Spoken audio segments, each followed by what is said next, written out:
Hello friends, കുറച്ച് മട്ടൻ്റെ കരൾ കിട്ടിയിട്ടുണ്ട്. അതൊന്ന് പുരട്ടിയെടുക്കാൻ പോകുന്നു.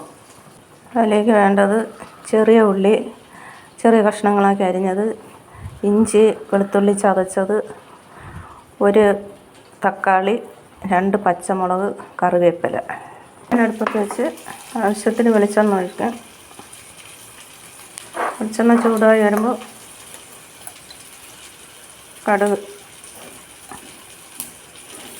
കടുക് പൊട്ടിയാകുമ്പോൾ ഇഞ്ചി വെളുത്തുള്ളി ചതച്ചിരിക്കുന്നത് ഇട്ട് ഇളക്കി കൊടുക്കാം. എന്നിട്ട് നമ്മൾ അരിഞ്ഞു വെച്ചിരിക്കുന്ന ചെറിയ ഉള്ളി പെട്ടെന്ന് വേവാനായിട്ട് അല്പം ഉപ്പും ചേർത്ത് ഇളക്കി വഴറ്റിയെടുക്കും.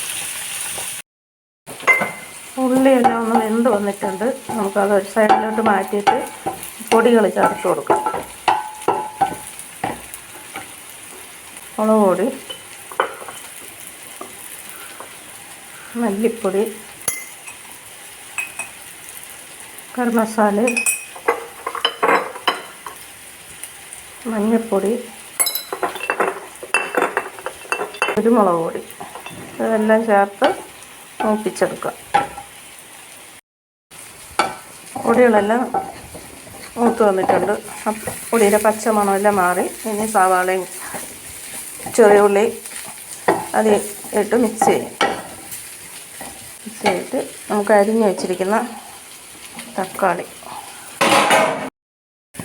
തക്കാളിയും ഉള്ളിയെല്ലാം നല്ലപോലെ മൂത്ത് വന്നിട്ടുണ്ട്. കുറച്ച് ഉപ്പും കൂടെ ഇട്ട് ഇളക്കി നമുക്ക് കഴുകി മാറ്റി വെച്ചിരിക്കുന്ന കരളിലേക്ക് ഇട്ട് കൊടുക്കും.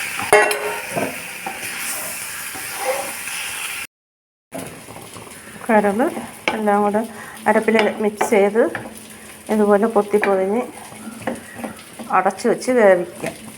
തക്കാളിയിൽ ഉള്ളിയിലും വെള്ളം ഇറങ്ങി അത് വെന്തിട്ട് അല്പം പോലും വെള്ളം ഒഴിക്കേണ്ട ആവശ്യമില്ല. അടപ്പ് തുറന്ന് നോക്കാം. എണ്ണയെല്ലാം തെളിഞ്ഞ് വന്നിട്ടുണ്ട്. നല്ല രീതിയിൽ വെന്തിട്ടുണ്ട്. കുറച്ച് ഇവിടെ ഒന്ന് തുറന്ന് വെച്ച് വറ്റിച്ചെടുക്കും. മട്ടൻ്റെ കരൾ പുരട്ടിയത് റെഡി ആയിട്ടുണ്ട്.